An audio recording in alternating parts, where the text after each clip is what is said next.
Okay, so it's 7:05. We're recording, and so I will call the meeting to order. Next item up on the agenda is roll call and seating of alternates. I see Ann Creme present, Scott Person, Steve Nelson, and myself. Leanne Hutchinson will be absent tonight. And Kevin, if I remember correctly, we seated you at the last meeting, so that means we'll seat Ann Blanchard as an alternate for tonight.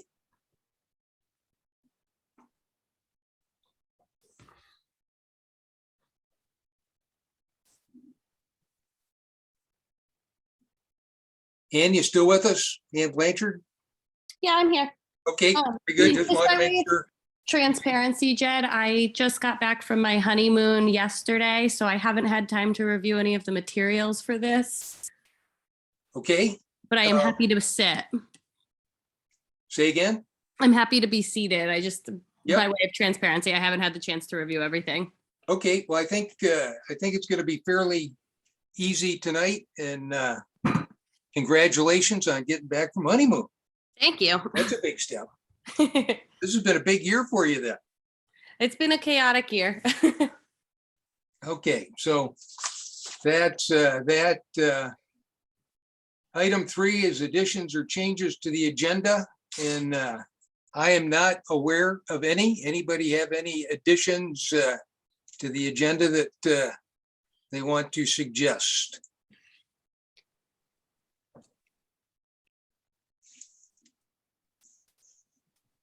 Hearing none, we'll go on to item 4, which is public speak. I see nobody from the public here with us tonight, so we'll close out the public speak. Next item is new business, which I have none. So we'll move on to old business. And Jim, were you able to get a hold of Keith Grimaldi? Spoke to him, I believe he'll be a few minutes. Could we Okay. perhaps move him down the agenda? Yep, we will do that. Actually, I'll briefly discuss item 6B, the recommendation regarding speed limit on Route 6 at the vicinity of the Lake Road intersection. So Jim and I talked with Eric Anderson last week about the way ahead on this, and Eric says that the Board of Selectmen is the road speed safety governing body for the town. And so he said, if we were to make a recommendation, I would have to prepare a letter and send it to the Board of Selectmen. And if they feel that that's the right thing to do, then that request would get forwarded to CROG or the DOT. And I forget which one Eric told me was the right person to send it to, but that's how the process works. Just for review, if as you go, well, I checked the signs coming back from Manchester, so just about at Shoddy Mill Road, the speed limit goes down to 40, and then it bumps back up to 50 just before you get to the Christmas tree farm on Route 6. So when we were talking to Eric, said it seems like it would make some sense to go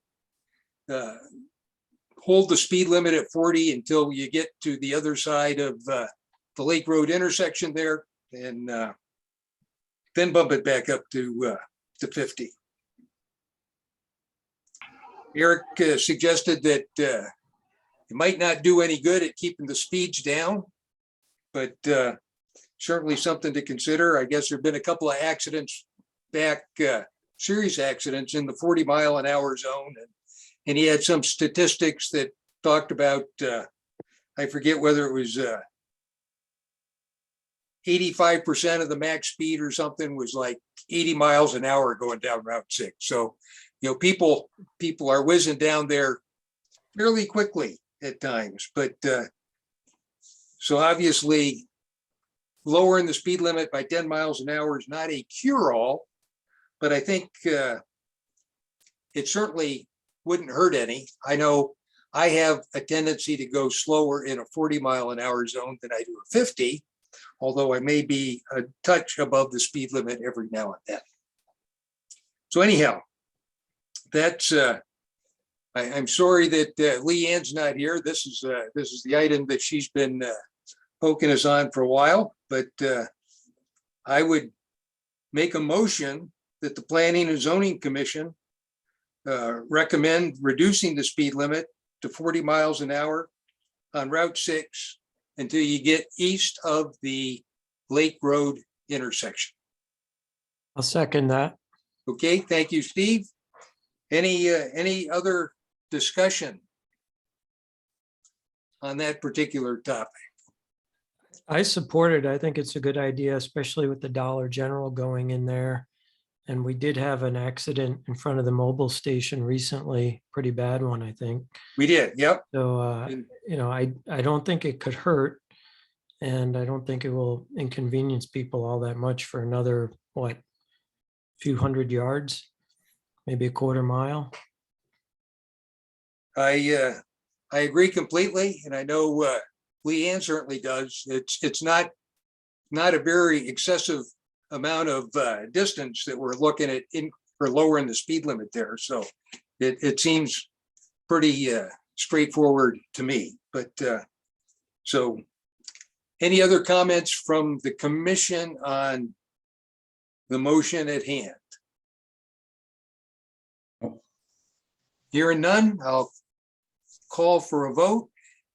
And Ann Cremay, Aye. Scott, Aye.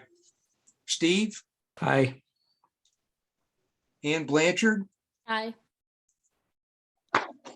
and I vote aye as well. The motion passes 5-0-0. I see Keith Grimaldi has joined us, as has Amy Knox, our clerk. So at this point, we'll go back to old business item 6A, dissolution of previously approved subdivision, Rosewood Acres. I did see that Keith took the action that we requested of him. He put in an application. Didn't have an awful lot of information on it, like we knew it wouldn't, but at least there's an application for what he wants to do. Keith, do you have any other comments for the commission at this point on your request? I think it seems fairly straightforward. No, just sorry that I couldn't get on right away. I was having technical difficulties. Well, we all had some of those tonight. I take full responsibility for that. Jim, you have any comments for us on that particular application?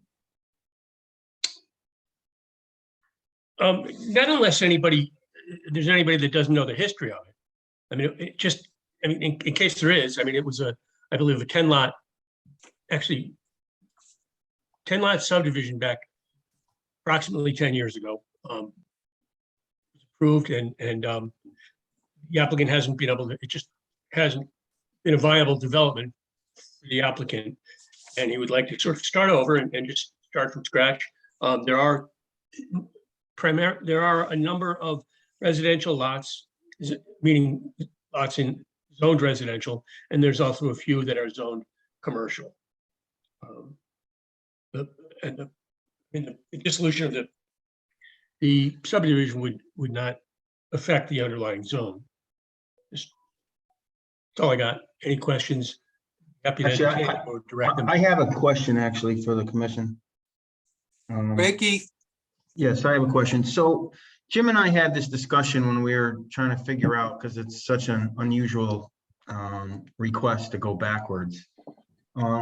So as it sits, because I have to confess, I have not seen a updated Andover regulation manual or book or whatever you might call it. What is I know that the zoning was changed where in the area that my property sits to what's called R60, which I believe is an acre and a half per lot.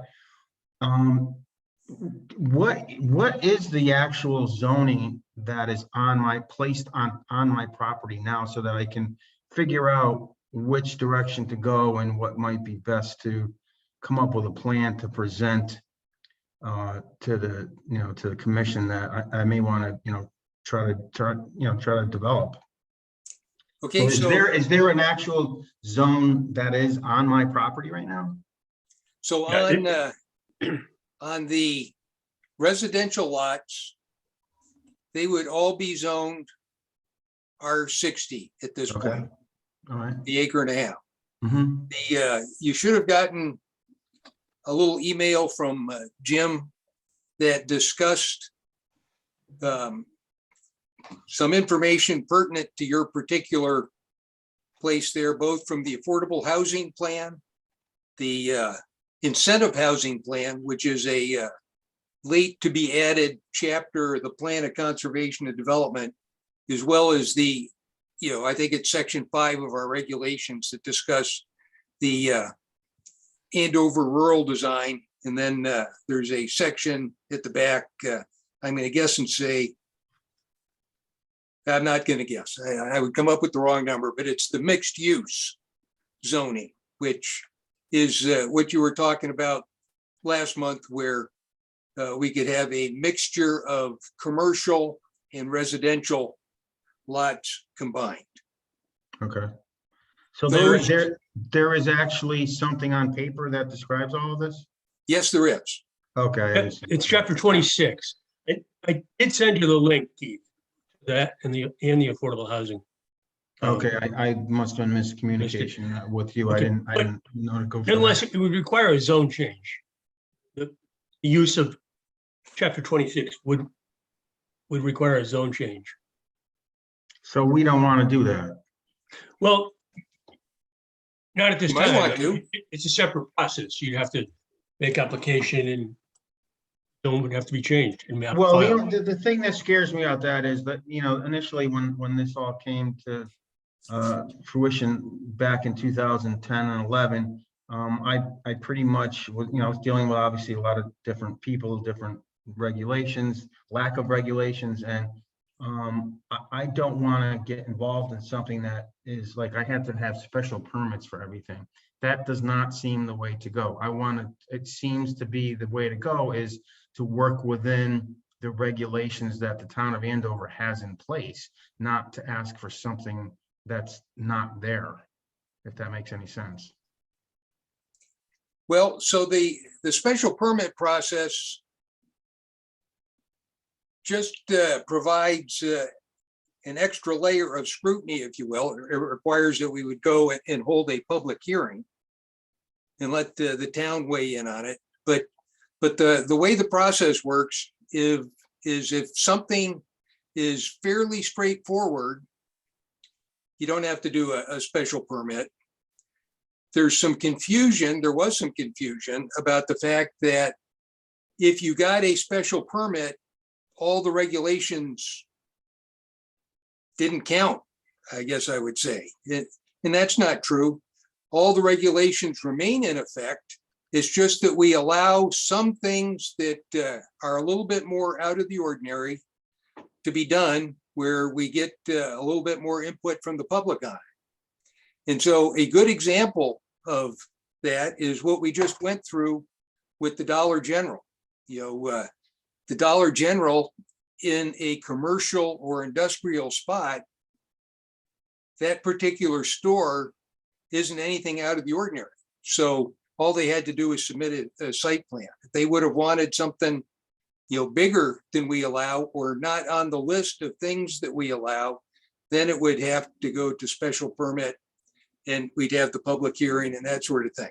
Now, we held public hearing on Dollar General anyhow, because I knew everybody'd be interested in what's going on, but special permit shouldn't necessarily scare you, although there are words to the effect in our affordable housing plan that talk about, if we want to encourage development, we should change our regulations to make it easier for the developer and make less things require that special permit, just like you're saying. But it's going to be a while before we get around to reviewing and changing all those regulations to support that. I think your feedback, you got some feedback from the commission that the commission's kind of interested in working with you. In fact, I would go so far as to say that the information that I forwarded to Jim to get to you is some information in, I saw something posted on Facebook, I think today, that talked about the Economic Development Commission working closely with a group of students at UConn to help us out in getting development. And I specifically forwarded your property with the kind of things that I thought you might be looking at, and saying I thought that would be a great project to have the UConn students help you come up with something to do.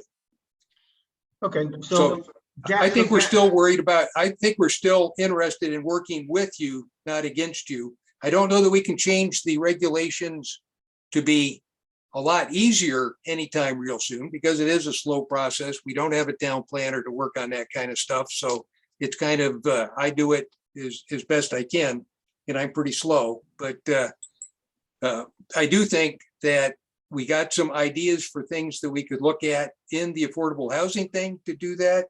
And so don't count us, don't think that we don't want to work with you to help you come up with some good plans. No, I do not think that, and at the least, and Jim has been fantastic.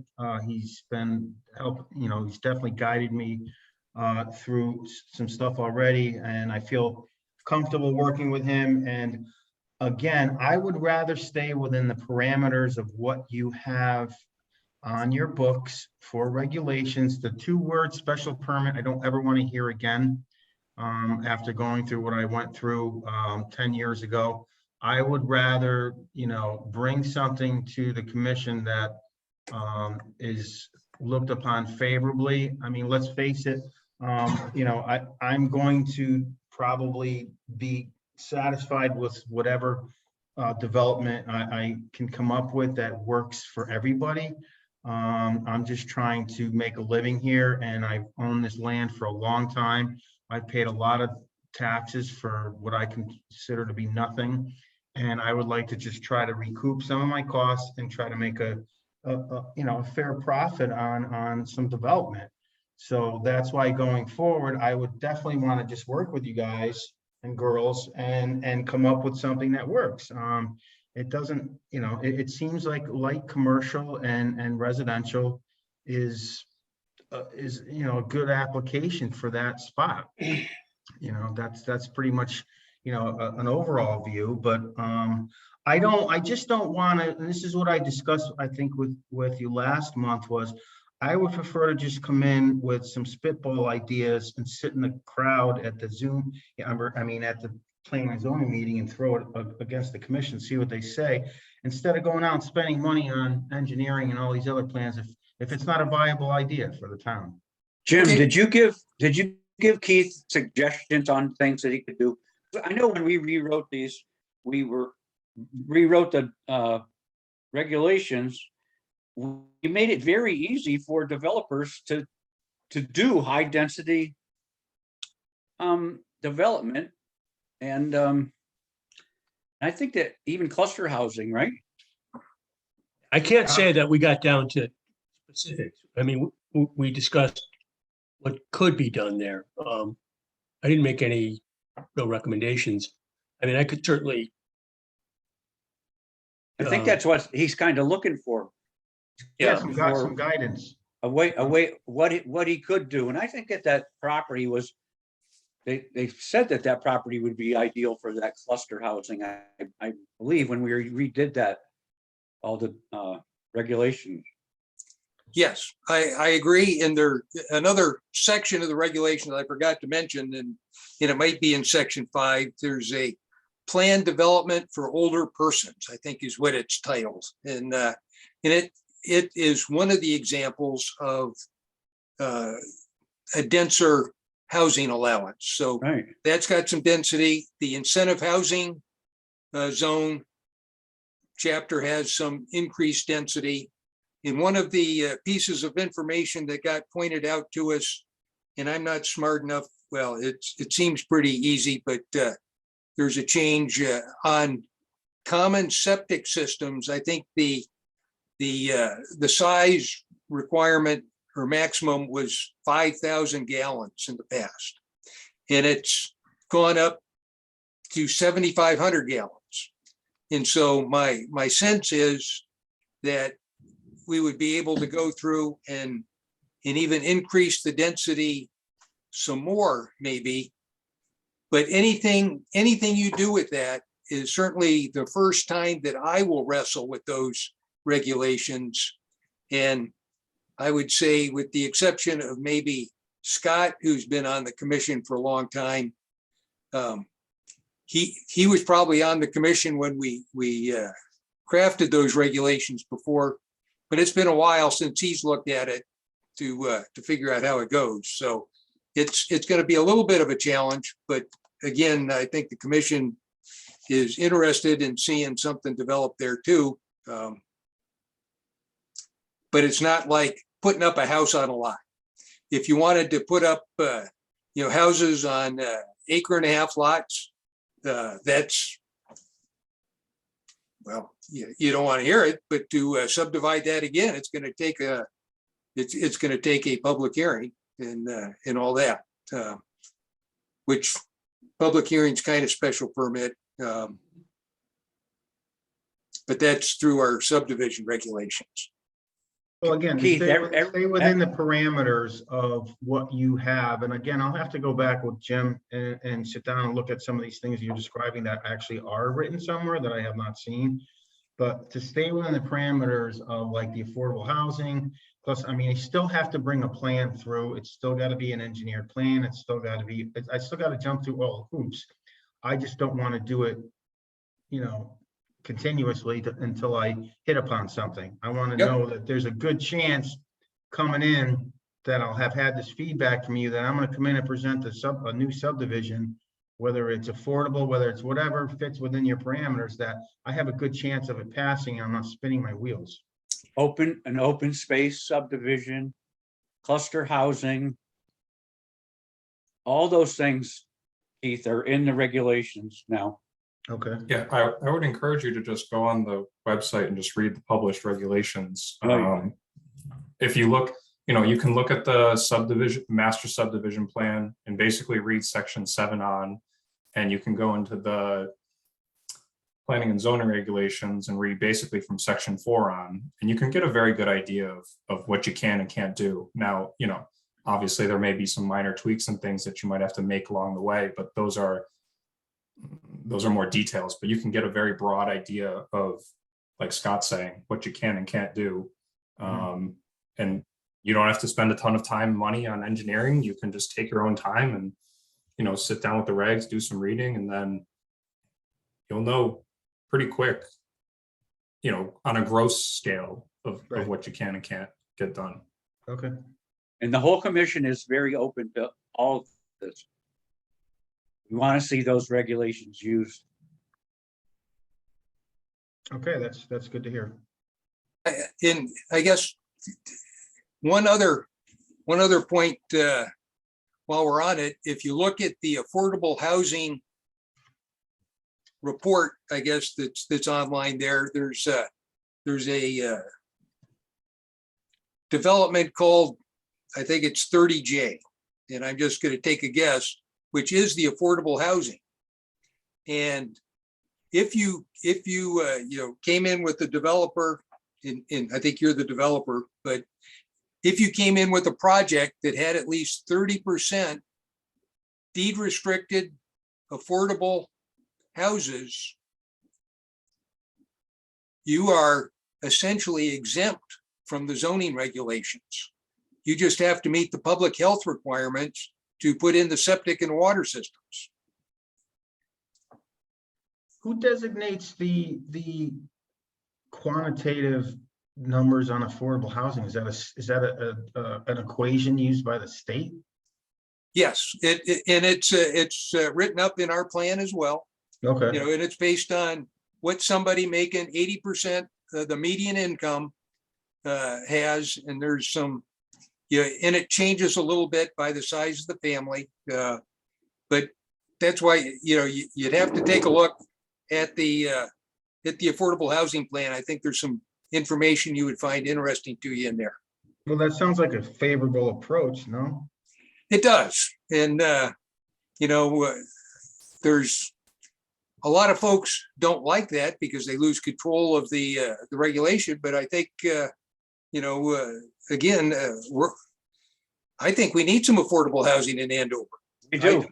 I think, it would be a good thing. And again, I think we could, make that a win-win situation with you regardless. Yeah, it's just it's semantics, it's like people they used to call it low income housing. Then they switched to affordable housing. And everyone's like, well, what is affordable housing? Affordable housing just means that, you're instead of the low being, the lowest amount, let's say in today's dollars is 350,000. Well, it becomes 260 or 250 or 270. And it's all relative. It's not like you're putting up shacks. Well, and the biggest need for affordable housing that at least our plan identified for Andover is for, a senior housing thing. Mhm. We got seniors who are going to have to move out of their houses because they can't afford to keep the house up, the taxes and all that stuff. And I think, you might find some good demand for affordable that way. And All right, those, so 55 and over, whatever you want to call it, adult active, however you want to describe that could be in play also. yes. Okay, that's good to know. All right, well, I'm getting a lot more options than I realized that I had. I guess I You needed got a to ton of circle- options here.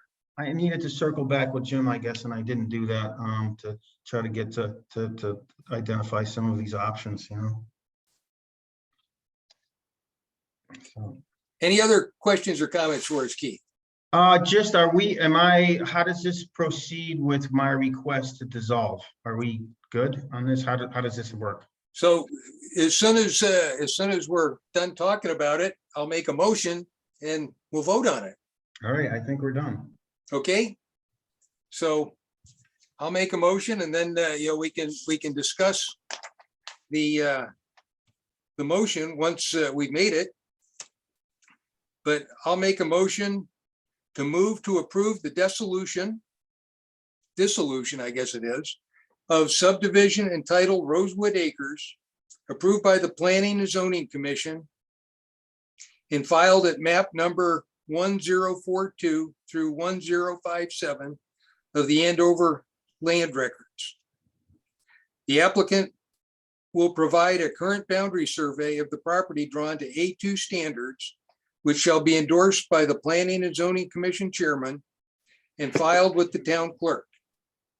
It is expressly understood that the dissolution of the subdivision removes any responsibility of the owner to comply with the subdivision at the time of approval and makes no changes to the original zoning status as shown on the town zoning map.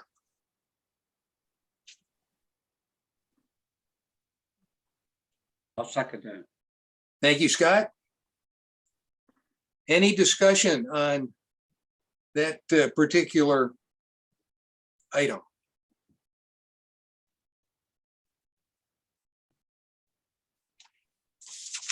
Hearing none, I will call for a vote. Ann Creme, Aye. Scott, Aye.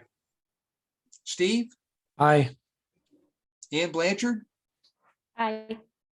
and I vote aye as well. The motion passes 5-0-0.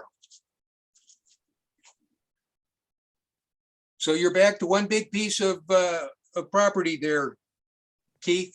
Okay. And I look forward to seeing what you come up with. Yes, I appreciate all of your input, your help, and your assistance on everything, especially Jim. Thank you again. I'll reach out, but I will now I'm where I want to be and I can start looking, assessing the best way forward. But I definitely have to look at what these options are that you guys are available to me, and any of them sound good. So I'm sure we can make something work. Excellent.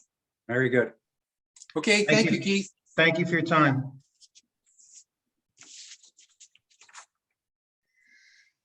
Next item up is the submission of grant application for the purchase of the Ladano property. And I just wanted to give the commission an update on where we stand on that. I think it was last Monday, a week ago, that before the town meeting, we held a special Board of Selectmen meeting where Hank Gruner and I presented, the plan to purchase the property to the Board of Selectmen and asked them to pass a motion that one, allowed us to submit a grant to the state for funding, and two, authorized Eric Anderson to go off and negotiate with the property owner and the realtor on behalf of the town. The Board of Selectmen approved both of those motions, and I talked to Eric today, and he indicated that the town has in fact made an offer. I didn't ask him what the offer was, but he has not heard back from the realtor on that, and he sent him out another little thing today, just asking where are we at on that? If you don't want to accept it, can you make a counter offer, and that sort of thing. So there's no news yet as far as a successful coming to agreement on a purchase price with that. I know Hank Gruner has been working on the grant application, which is due to the state by September 30th. And I think, the way that grant works, the state will pay anywhere from 50 to 65% of the purchase price. And I think they look at how much money the town has. And if they can make up the difference, you're going between 50 and 65% will get enough to allow us to purchase the property if our grant is looked favorably upon by the state. One of the things that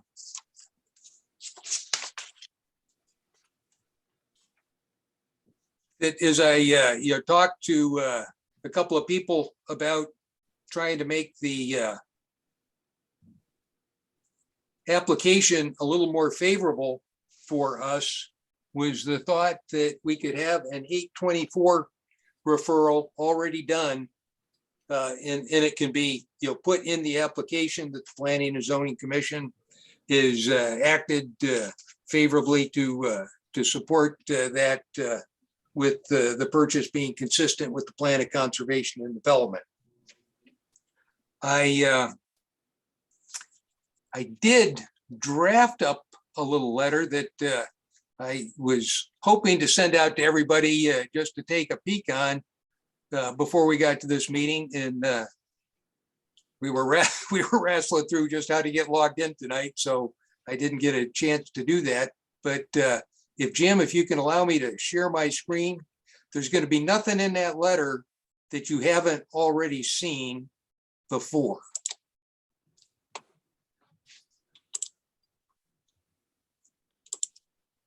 And I've got host disabled participant screen sharing. So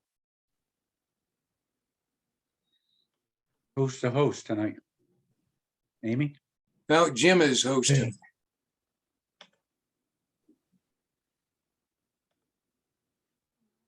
What am I? Clicking participants, right? Share screen.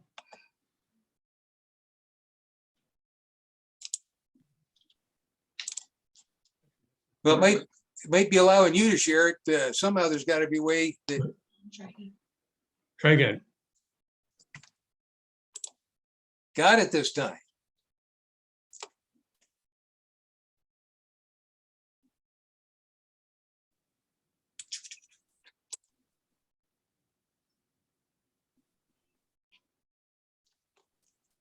And Gone. Had it, Jed. Well, that was what I had sent.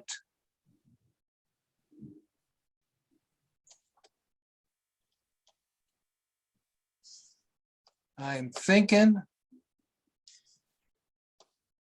that I don't have it called up.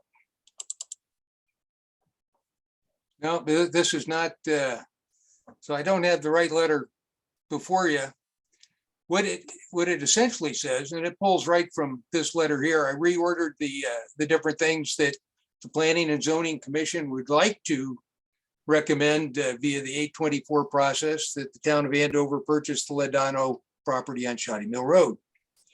And it starts off with saying that I started this time with the Ledano property is located in one of the 3 conservation corridors. We've got, I included the paragraph just as we had in our original letter about, we need another 284 acres, and this 162 acres would make a significant dent in that.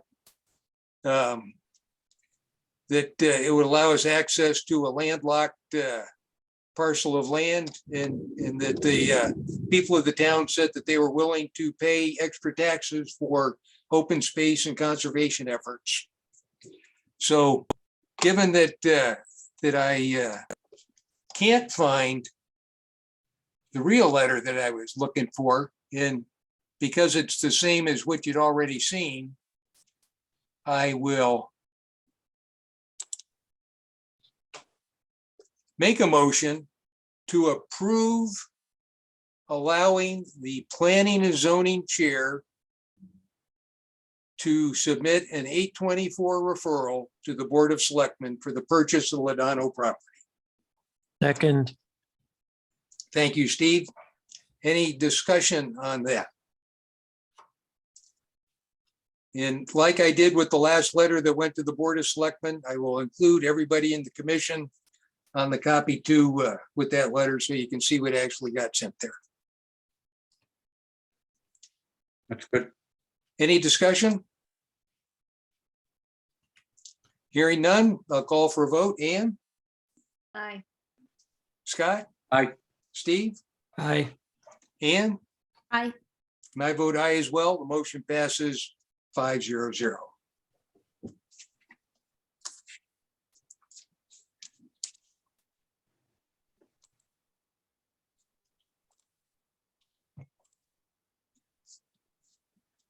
Okay, everybody should, the next item up is the Planning and Zoning Commission Annual Report.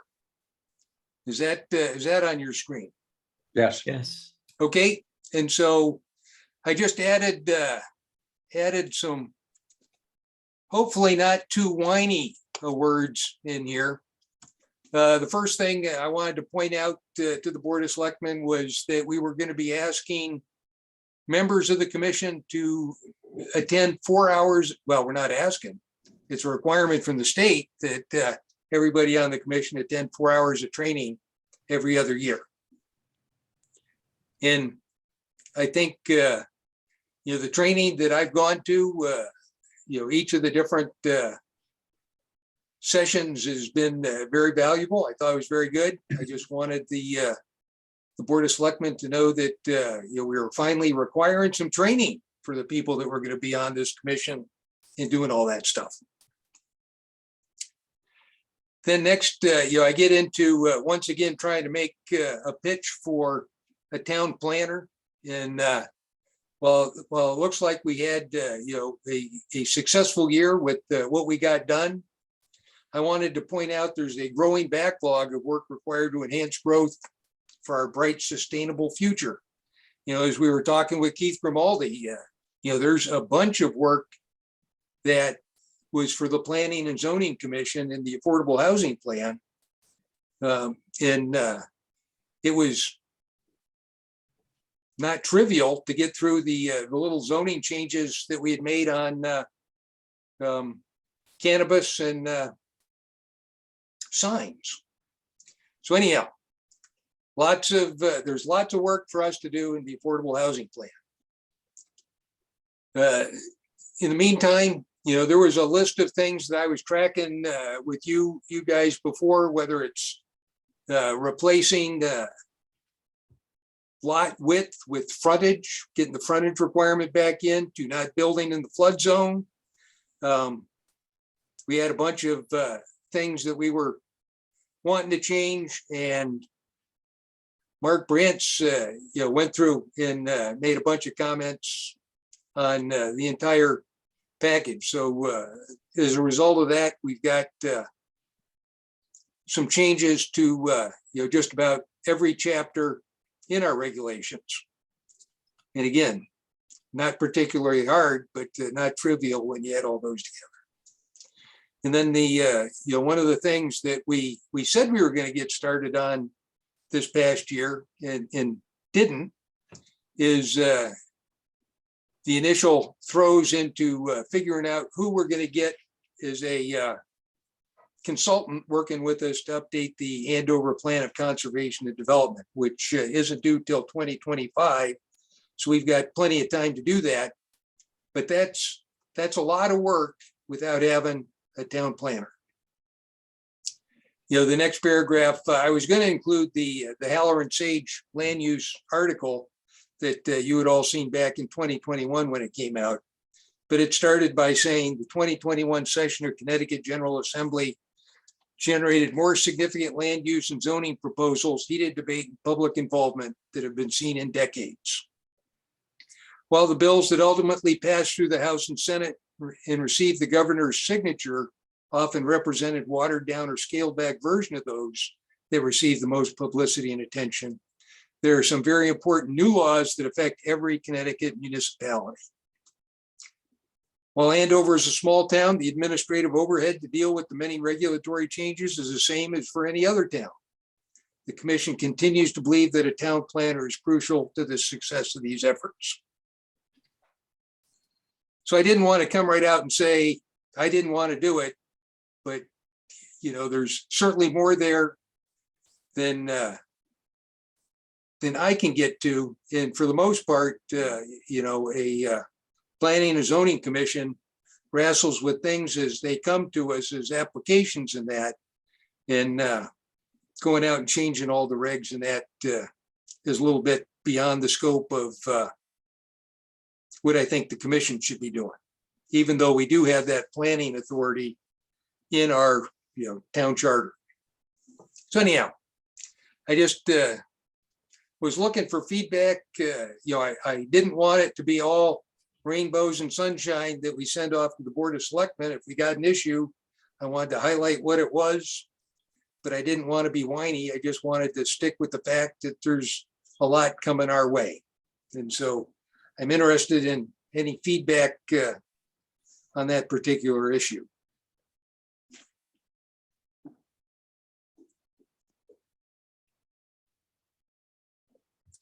Hearing none, I will assume that it's perfect in every way, just like Mary Poppins.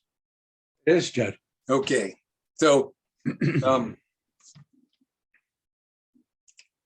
if the commission wants, I can go through the all the other good things that we've done in there, but I think probably what we didn't do, although it's not spelled out in a lot of detail, is probably the most important thing that we need to let those folks who are guiding the direction of Andover make sure that they're aware of. Because if somebody says, well, why didn't you change these regulations? I just didn't get around to it yet. Got other things we were working on. And I will try and tackle the regulations, on what I come up with, kind of thinking that it's a priority basis, but there's just a lot out there. So with that, are there any questions at all on the annual report?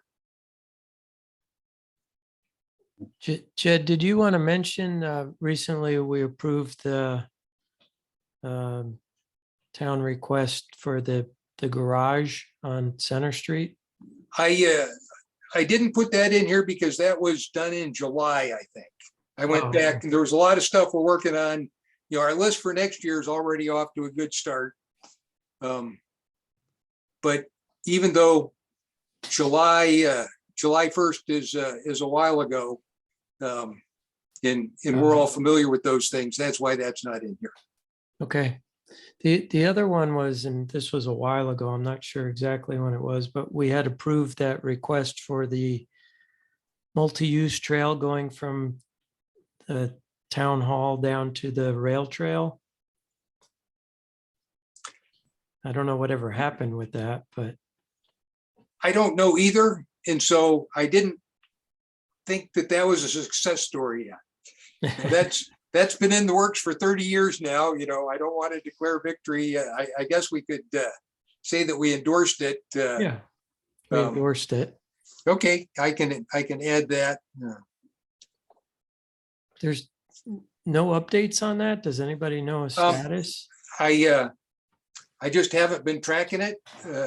Eric probably knows if anything's been happening there, but I know Eric recognizes how long it takes some of these things. And right now, I think that, you know, his priority, at least one of them, is Ladano property, you know, and that is really a big deal. And there's, you know, a bunch of folks working hard to try and make that a success. So I think maybe that trail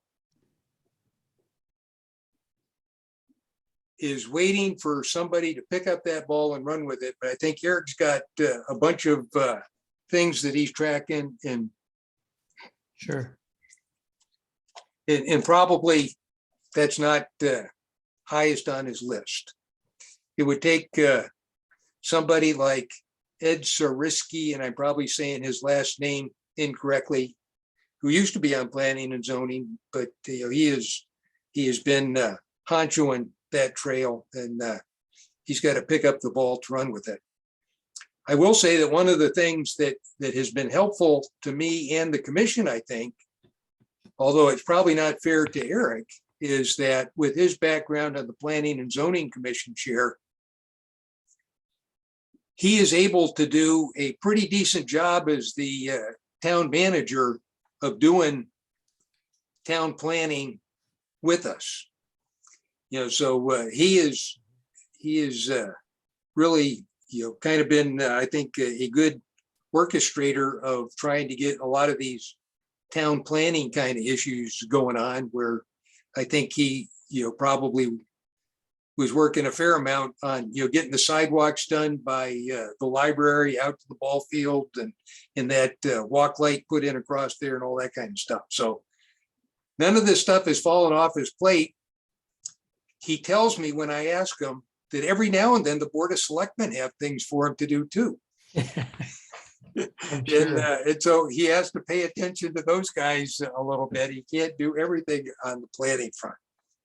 But I will add a paragraph on endorsing the trail routing along 316. I think you were talking about that place to get people off of 316 riding bikes and walking.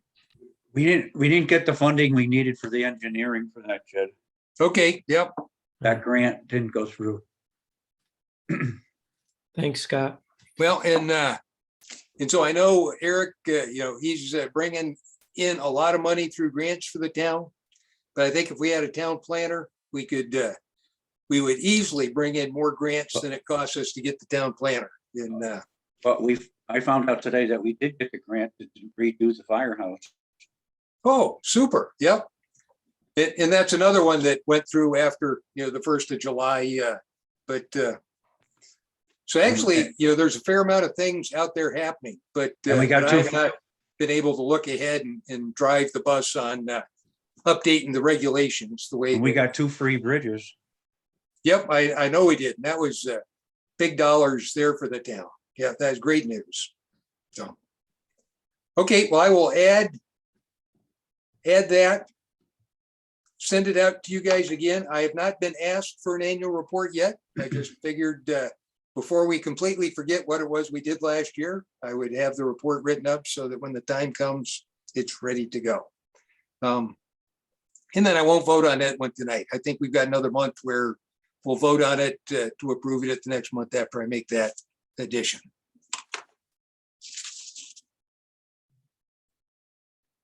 Okay, that completes old business. Moving on to discussion. And Jim, I think these are your items, special Yes. events and short-term rentals. Okay, these items have come up recently, and I just wanted to bring them to the attention of the commission. Special events, I don't know whether people have seen there's a tent up on Bunker Hill Road. And it's up for 3 weeks. And the gentleman that proposed it came in to see me, and I looked through our regs and saw nothing that would regulate it. And I'm just curious if that's something that commission might be interested in regulating at some point in the future through just a permit process, not necessarily a special permit process.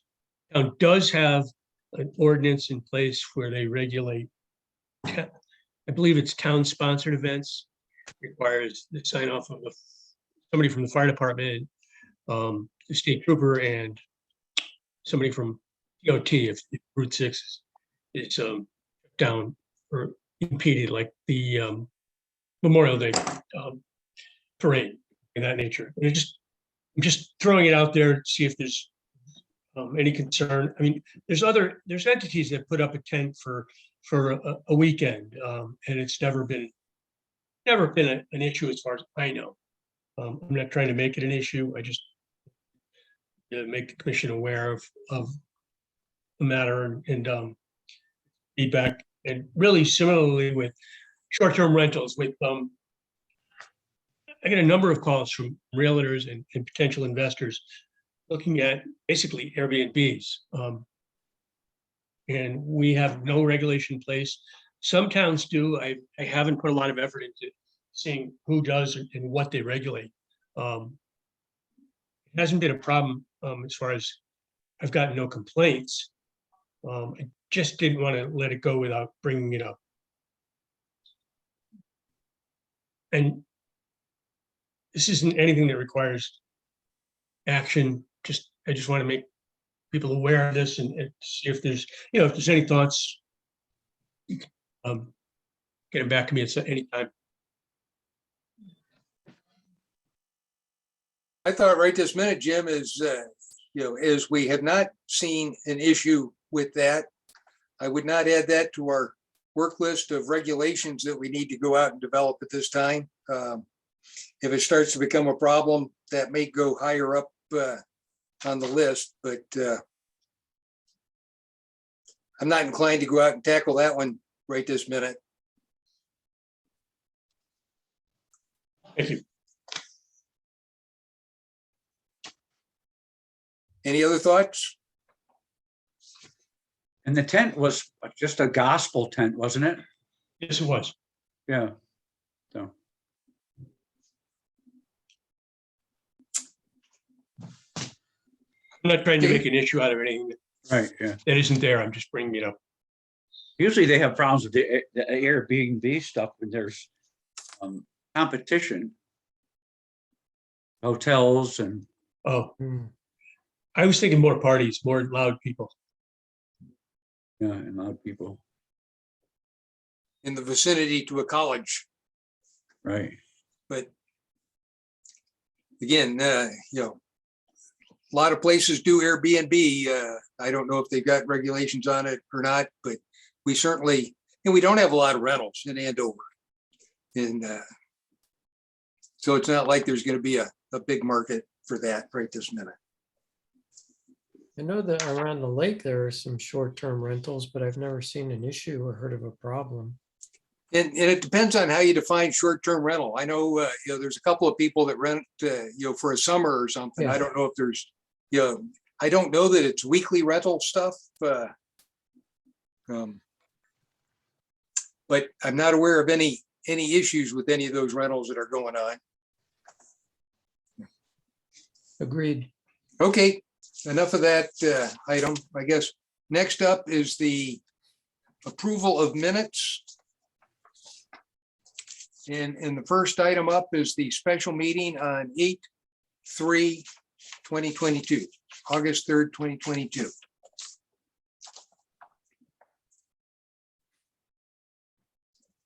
And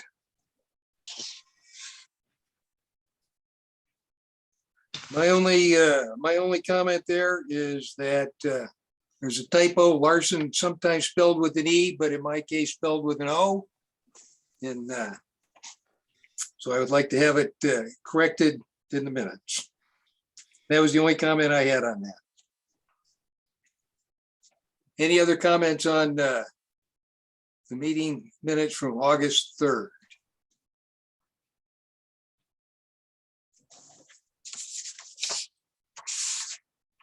In that case, I'll make a motion to approve the minutes of August 3rd. I'll second that. Thank you, Scott. Any discussion? Hearing none. Call for a vote. Ann Cremay, Aye. Scott? Aye. Steve? Aye. Ann? I'm going to abstain because I was not present. And I vote aye as well. The motion passes 4-0-1 with Ann Blanchard abstaining.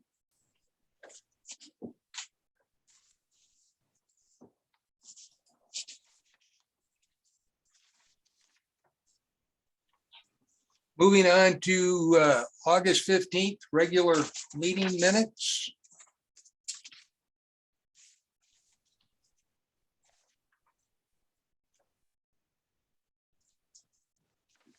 And I'll make a motion to approve the minutes as presented.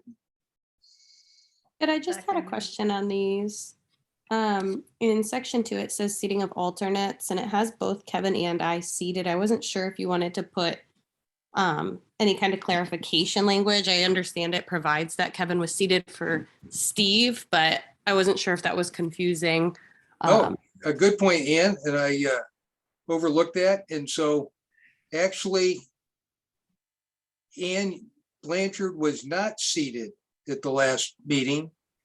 We had one member absent, Steve Nelson, and Kevin was seated for him. The other person missing was Susan England, who is an alternate, and so nobody needed to replace her. So, and thank you for pointing that out. In line 2, it should be Kevin Arneson for Steve Nelson was seated as alternate.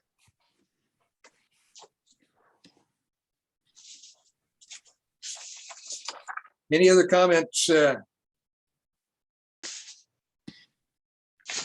the August 15th?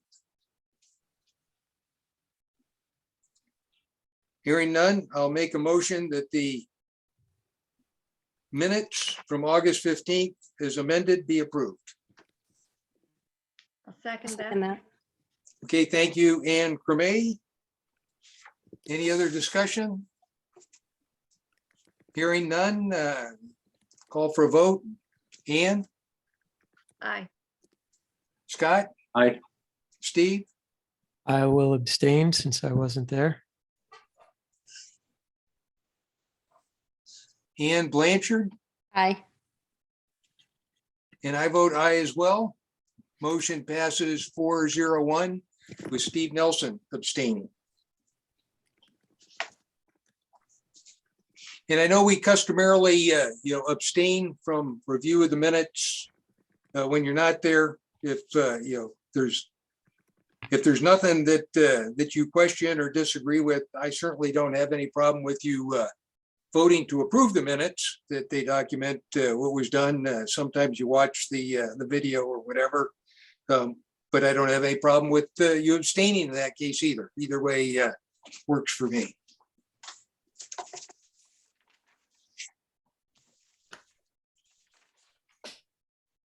Last set of minutes are Wednesday, August 31st, 2022. And that was a special meeting.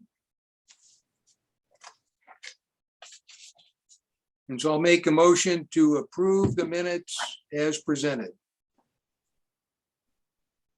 Second. Thank you, Steve. Any discussion on those minutes?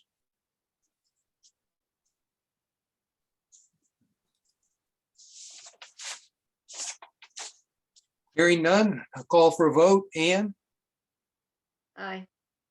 Scott, Aye. Steve, Aye. Ann, Now you just mentioned this, but I'm going to abstain because I wasn't present.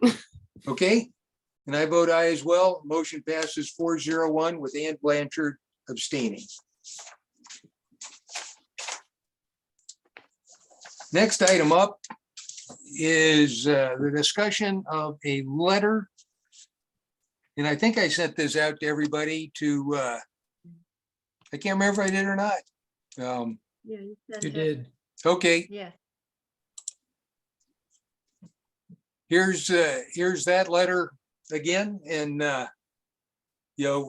so Eric Anderson, Jim, and myself met with Carol Barton to discuss the letter that they had sent to me, and I think at the end Carol was satisfied that she got to have her say.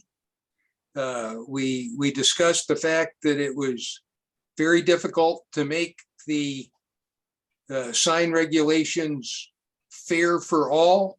We talked about things like,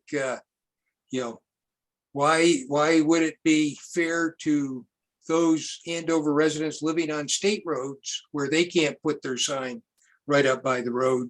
And we talked about people would have the sharp cliff right next to the road, or the big drop off in the guardrail right next to the road, and that sort of thing. And I think she agreed that everybody agreed that the regulations today are better than the regulations in the past.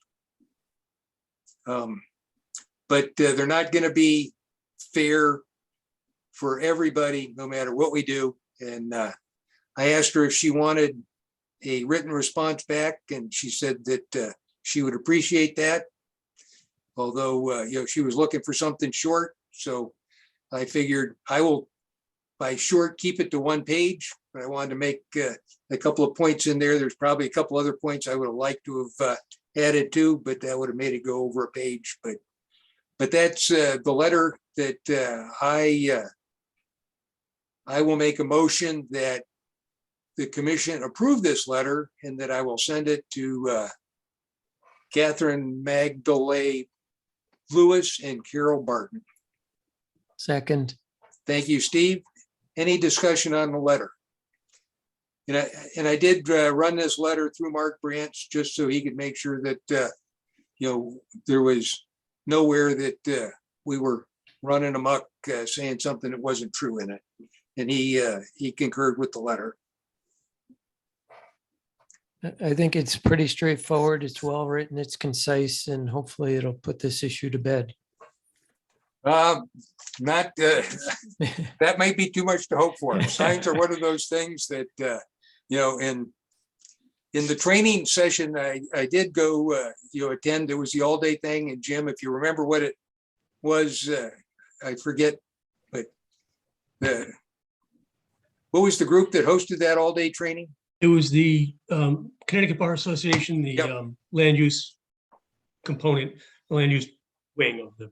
We Bar Association. talked a lot about signs, and the issues are, what's a sign and what is artwork? And there's an awful lot of things that look like signs that are art, and therefore not appropriate. But hopefully, as you say, we'll put this to bed. So any other discussion? You're a good letter writer, Jed. We try. Yep. We'll call for a vote. Ann? aye. Scott? Aye. Steve? Aye. Ann? Aye. And I vote aye as well. The motion passes 5-0-0. So I'll send this out to Catherine and Carol tomorrow.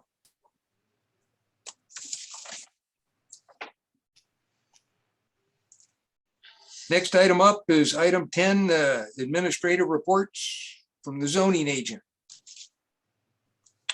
Okay, ongoing enforcement, 12 Center Street. I did issue a citation under the blight ordinance. I believe it falls due the 24th of September, at which point we'll incur, fines will start incurring.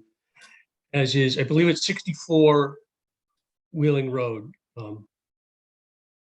Citation issued on the same date falling due on the 24th as well. I believe there's been some compliance there. I will recheck on it. I continue to work with Steve Barnett on Route 6 property, and we've seen some progress. 11 Bunker Hill, I did send out a letter and asked for the removal of some milling filings. Basically, the extra material from roadwork was filed on the property, and the owner moved it at my request. I still have a few other complaints to get to, and I hope to do so in the near future. Any questions? I see there's a lot of activity at 12 Center. They're down right to the deck now. Yeah, I saw that as well. In the last few days? Yeah, Yeah, I saw they've done a that. lot. Yeah, I don't know Good. where they're getting rid of the cereal, but I don't know either. I was over there Friday and it was, like you said, Scott, right down to the deck. now they're pulling the plywood or the boards up off the framing. I do know that the owner was out of the country for a few weeks. But this has been going on for months, so I mean, I don't really want to make an excuse for it. And he has until the 24th to finalize it. At which point he can appeal. Well, he has to appeal within that, before that period, yeah. 24th, he's got until the 24th. And so what evidence have you seen at Wheeling Road? I thought it was pretty much cleaned up. Most of the material.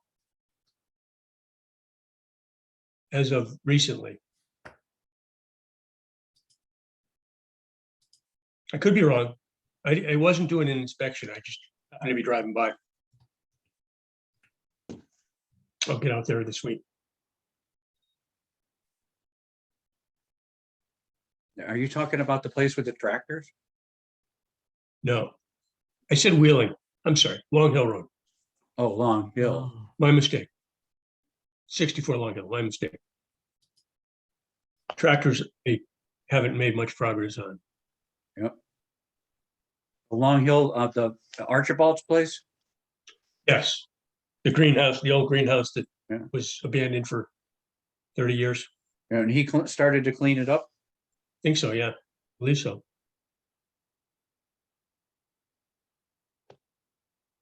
He hasn't had much site presence there, as you noticed.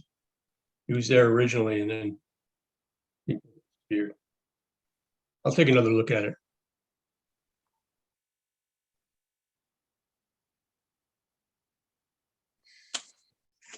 Thanks, Jim. Welcome. Jim, can you give us an update on what you know about the gravel pit restoration? Sure. I spoke to Chris Bell today, and he indicated that the owner was on vacation and it was waiting for a little wetter weather, but hopefully in the next week or two, there'll be seeding. And I did get an updated plan, which is the one that he had shown at the last meeting. But whether or not that was distributed or not is unclear to me. But it does show where the water drains towards the center, which was, he took from our sidewalk meeting and put that to paper. He hasn't leveled off the property yet, though, has he? It is not. So he's not ready Nothing has changed, Jim, Yeah. since we've been there. He, No. Nothing. he's No, not ready to plant grass. Thursday's supposed to be a good, nice, Yeah, he's All-day rain. supposed to give me a 48-hour notice. And I mean, that's the time he's gonna go in, grade it, have it inspected and seeded. so, I have to go back to the minutes to be honest, but there was 3 steps, as I recall. Or 3 inspections that coincided with the work schedule. He yep, wants- he was planning to start mid-September. Yeah, he didn't. Yep, hopefully he'll start towards the latter part of this week or the early part of next. It would be good if he could get the seed in there so it would germinate before winter. Absolutely. And there is rain scheduled for this week, but Thursday's supposed to be a rainy day. Okay, anything else for Jim? On the Inland Wetlands Watercourse Commission Liaison Report, I did not attend the wetlands meeting this week. And I'll go back to signs. I got a story on signs from taking a trip out to Nantucket. But the thing I'll pass along to Agent Halsey is that the Inland Wetlands Group is working on an application for a driveway across the wetlands at what they refer to as Lot 22 on Lake Road, which is over by Yeoman's property there, if you look at it. And so it looks like they're going to be building a house, and we need to make sure that we do the appropriate nutrient allocation compensation for putting in a new house there. okay. And I did speak to Mark Reynolds, who is engineer on that site. He's aware of that. He is coming up with some calculations and a plan. Excellent. Yep, it looks like they had a pretty good plan on that, so that's encouraging to hear. And that's the last lot, right?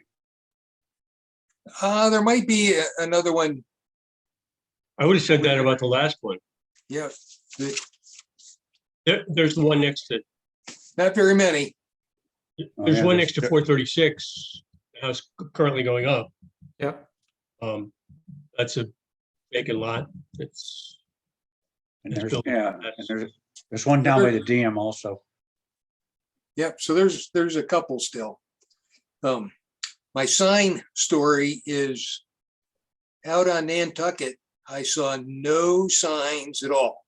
I took the bus tour around the island to see it all, and they had no signs. They had some little, maybe 4-inch by 4-inch signs that talked about all the public property that the land trust had purchased out there. But it was incredibly different. It was nice not seeing signs. So it can be done. We didn't go that route, but they obviously did out there. I see nobody from the public for public speak. Next regularly scheduled meeting, October 19th.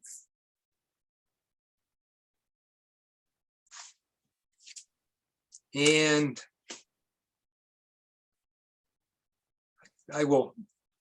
one last question for the commission. Now that Scott filled us in that the grant is not available for the trail alongside of 316, do we think we should still add that to the annual report? And I can go either way. It's certainly not a highlight if it's not going to get built, although the fact that it's not going to get built today doesn't mean that it won't ever get built. But after Scott brought up the fact that the grant didn't get approved, I thought we would just talk about that one more minute. Maybe it's not a good idea to have it in there, Jeff. I think it's good to keep visibility on the project. I mean, I think it's an important project for the future. And the fact that we endorsed it, you know, we were actively asked to review it at a meeting, and we discussed it and endorsed it. Okay, Scott, so how about if I put something in there like, the Planning and Zoning Commission endorsed it. The grant was not approved at this point in time, but it's still an important project to remain on the plate for some time in the future. That sounds good, Jeff. Okay, that's what I'll do. And the next scheduled meeting is October 19th. A Monday? Isn't it the 17th? I think you're right. I think you're right. Yep. Okay, next scheduled meeting is the 17th. Very good. Thanks for the backup on the calendar. Any closing comments from anybody? Thank you very much. Get a lot of those loose ends hopefully wrapped up here, and we'll get ready to start working on some new things, but I will make a motion to adjourn. Second, Thank you, Steve. Call for a vote. Ann, Aye. Scott, Aye. Steve, aye. Ann, I. and I vote aye as well. Motion to adjourn passes 5-0. Thank you, everybody, for attending, and I appreciate the support and the work on behalf of you to make the meetings go. Good Night, everybody. Good night. Good night. Have a nice night.